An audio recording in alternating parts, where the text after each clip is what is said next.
Hello, I'm Pranavi Kotapati, and I will be presenting my PPT on nanomaterials-based electrochemical sensors and biosensors and their environmental application.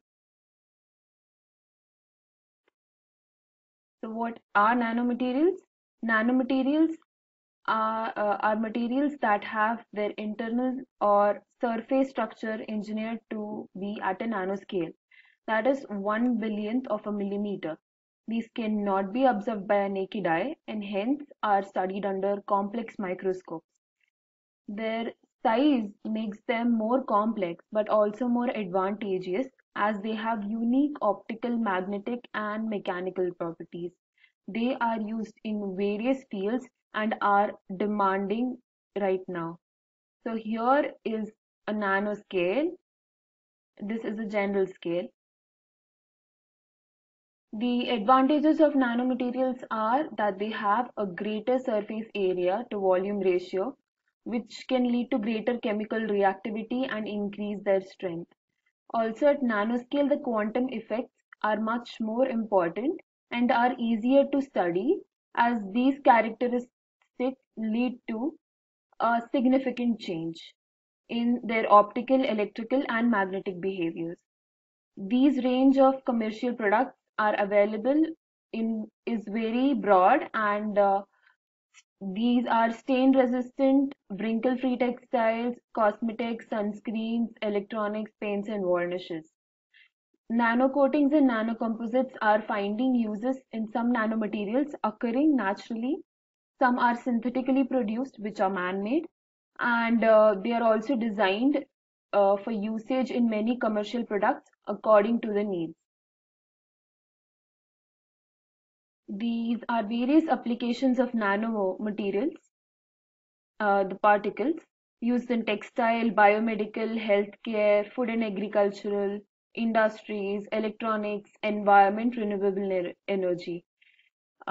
We will be talking more about uh, uses in the environment in the preceding slides. So these are the uses in various fields. Nanomedicine is a leading field for the usage of nanomaterials. The medical applications of nanomaterials to this ranges from medical application of nanomaterials to nanoelectric and biosensors. These improve absorption. The body makes it easier to deliver. Uh, Used in cancer treatment, drug delivery system, DNA analysis, improving the brain body surveillance, aging, diagnosis and treatment of diabetes and kidney, nanovalves for drug delivery. The nanofibers enhance the stain resistance, water resistance, flame resistance, non-significant increase in weight, thickness or stiffness of the fabric, which makes it more reliable and usable and economical. Nanotechnology in electronics they are used in the integrated circuits uh, built within the nanotube transistor. The electrodes are made of nanowires, the display technology of the quantum computing, and they are also used to build the PN junction, and they are self-aligning nanostructures to manufacture nanoscale integrated circuits. Nanomaterials can be classified according to or with respect to a lot of characteristics like dimensionality, composition, morphology, uniformity, and agglomeration state. So according to dimensionality, there are 1D, 2D, and 3D. According to the number of surfaces the nanostructures have. Morphology is with respect to the aspect ratio, the surface to volume aspect ratio. The composition is what it's made up of. Like naturally occurring substances are usually single material, like single composed nanomaterials, and the composites are usually man-made, which have better properties. The uniformity, isometric, and inhomogeneous. We look into sensors as we have to focus on electrochemical and biosensors. So a sensor is a device which detects changes in the information and sense information. They are divided into active and passive. Active sensors are those which require an external excitation, signal or power signal, whereas the passive sensors are exactly opposite. They do not require any external power and can directly generate output response. The classification of the sensor can also be done as analog and digital. The analog sensor produces an analog output, that is a continuous output, and a digital sensor produces a discrete output. There are various types of sensors, and these are based on the physical properties they measure, like the temperature, resistance, capacitance, conduction, heat and transfer. So there's temperature, IR sensor, light sensor. The usually used sensors are smoke, gas sensor, touch sensor, humidity sensor. Like smoke and gas is used for the fire alarms. The temperature sensor can be used in your temperature measuring devices.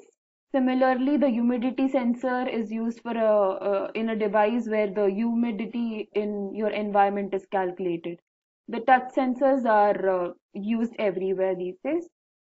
So how does a sensor work? Sensor consists of mainly three components: the sensing section, the processing circuit, and the output. So the sensing section has the technology, the receptors. Here you can see the input. The input is taken through the sensor. The processing unit is also known as a transducer, converts the physical or any entity to an electrical signal that can be sensed by a um, device that may take the according action, and the output contains the electronic signal which is connected to the control system. In few cases, a sensor alone may not be sufficient to analyze the signal. So in those cases, output voltage is maintained in a desired range with respect to the end device that we use. So here is the diagram in a nutshell. Electrochemical sensors are devices that give information about the composition of a system in real time by coupling a chemical selective layer to an electrochemical transducer. In this way, the chemical energy of the selective interaction between the chemical species and the sensor is transduced into an analytically useful signal. As mentioned in the earlier component and working part, this takes place in the similar manner, whereas here it senses chemicals or chemicals present in gas or the chemical species which is present in anything. Here is a complex sensor using the electrochemical sensor and the temperature sensor. Okay, so where there is a high concentration of interfacing compound, the linear range of detection is reduced and the limits of detection are higher. Therefore, highly selective recognition elements are required for the development of sensors. So one characteristic which plays an important role in creating or developing a sensor is the selective recognition element, and the other is the response time. So the short response time as well as a high mechanical strength and chemical resistance to changes of the operating media is the key of constituting a good sensor. Now we look at the molecularly imprinted polymers, which are usually used as receptors for molecular recognition. These are artificial and tailor-made, that is man-made. They combine mechanical and chemical strength characteristics of these are cross-linked materials with selectivity for the target analyte that mimics that of the natural receptors.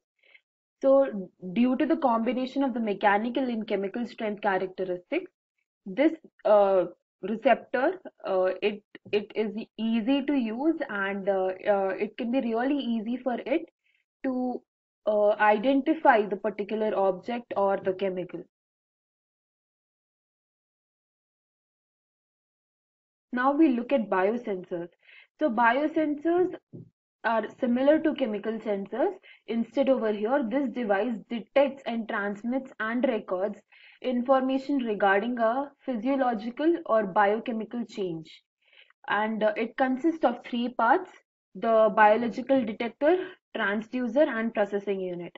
As you can see in the diagram, the analyte over here is processed over here, and this intense becomes a biological signal into this bioreceptor. So this bioreceptor transmits the physiochemical signal, that is the biological signal, to a transducer. Transducer changes the biological signal to an electrical signal, and this signal is finally sent to a signal processor, or the device that can use the electrical signal to control something. The main analytes or the common analytes used are protein, toxin, peptide, vitamin, sugar, and metal ions. The working and recognition mechanism: analyte diffuses through the solution to the surface of the biosensor. Analyte reacts specifically and efficiently with the biological component of the biosensor. This changes the properties of the transducer surface, and the change in electronic properties is converted into electrical signal, which is detected as we have seen in this diagram. Here is a recognition system. The biosensor can recognize a molecule due to its various characteristics, like its antibody, its the active site of the enzyme, and the membrane receptor, like the different kinds of membranes, and the competitive binding. So we can choose a specific recognition analyte, and then we can constitute a biosensor according to our needs.